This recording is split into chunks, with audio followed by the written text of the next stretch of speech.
नमो तस्य भगवतो अरहतो सम्मा संबुद्धस्य।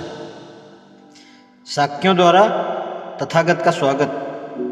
जब तथागत शाक्य जनपद में लौटे तो जनपद वासियों को दो समूहों में बटा हुआ पाया, एक अपने पक्ष में और दूसरे विरोध में।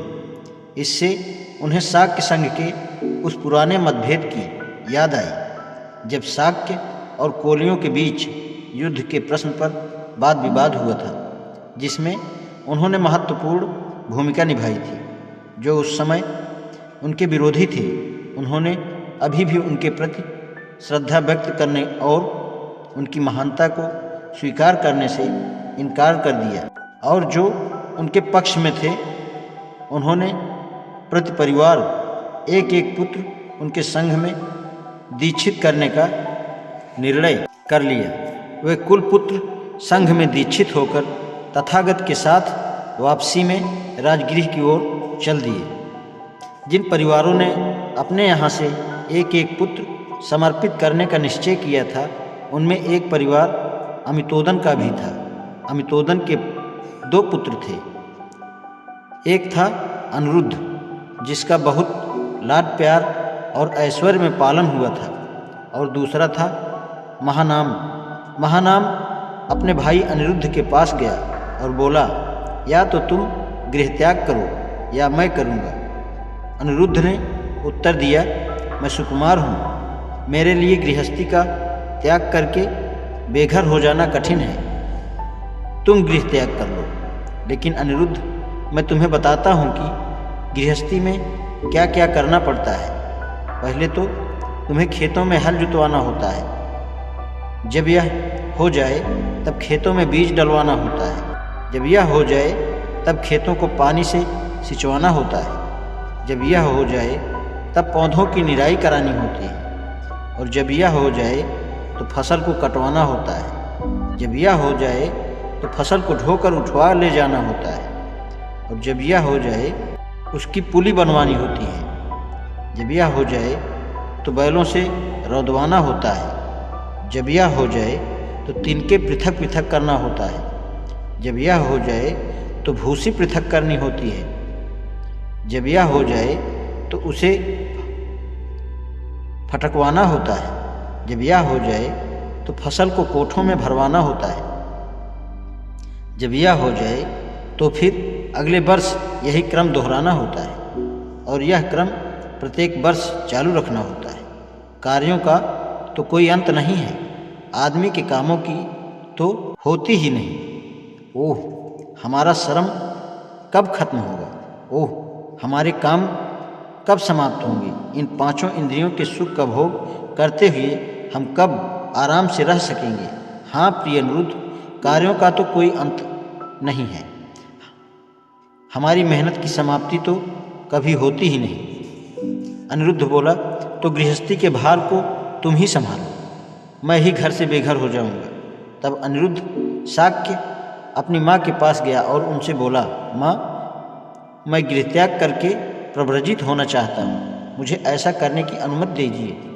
अनिरुद्ध शाक्य के ऐसा कहने पर उसकी माँ ने उत्तर दिया, अनिरुद्ध, तुम दोनों मेरे प्रिय पुत्र हो। तुम दोनों में से मैं किसी में कोई दोष नहीं पाती हूँ। किसी दिन मृत्यु आने पर न चाहते हुए भी मैं तुमसे अलग हो जाऊंगी, किंतु मैं जीते जी तुम्हें घर छोड़कर प्रव्रजित होने की अनुमति कैसे दे सकती हूँ? दूसरी बार फिर अनिरुद्ध ने वही प्रार्थना दोहराई और उसे दूसरी बार भी वही उत्तर मिला। तीसरी बार फिर अनिरुद्ध ने अपनी माँ से प्रार्थना की। उस समय शाक्य जनपद पर भविष्य शाक्य राज्य करता था। अनिरुद्ध शाक्य का मित्र था। अनिरुद्ध की माँ ने यह सोचा कि ये शाक्य तो कभी अपने राज्य को छोड़कर जा नहीं सकता, इसलिए उसने अपने पुत्र से कहा, प्रिय अनिरुद्ध, यदि शाक्य राजा भविष्य गृहत्याग कर दे तो तू भी उसके साथ प्रव्रजित हो सकता है। तब अनिरुद्ध भविष्य के पास पहुंचा, उससे बोला, मित्र, मेरी प्रव्रज्ञा में तुम बाधक हो रहे हो। मित्र, यदि मैं बाधक हूँ तो वह बाधा दूर होनी चाहिए। मैं तुम्हारे साथ हूँ, तुम प्रसन्नतापूर्वक संसार त्याग कर दो। आओ प्रिय मित्र, हम दोनों एक साथ संसार का त्याग कर दें।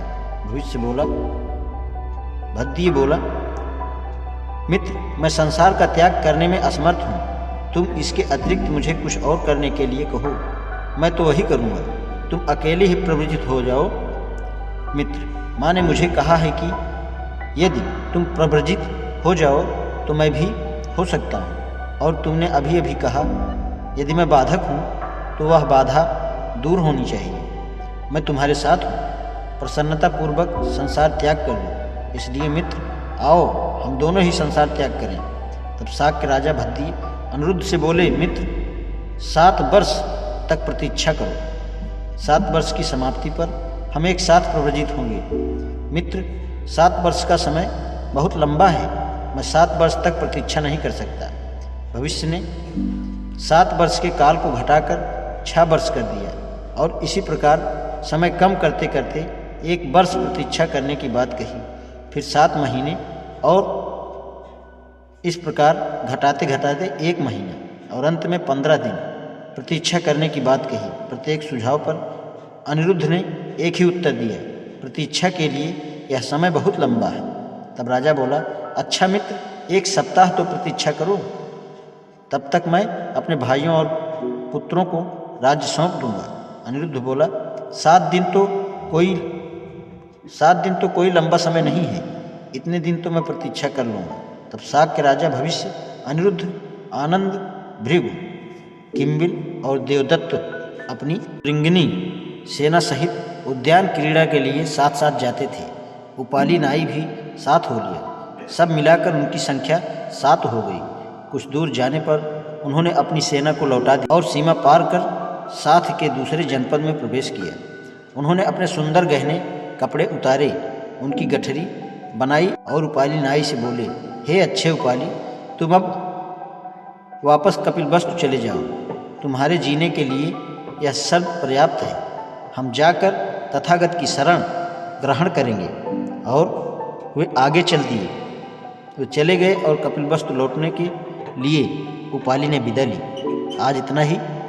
नमो बुद्धाय।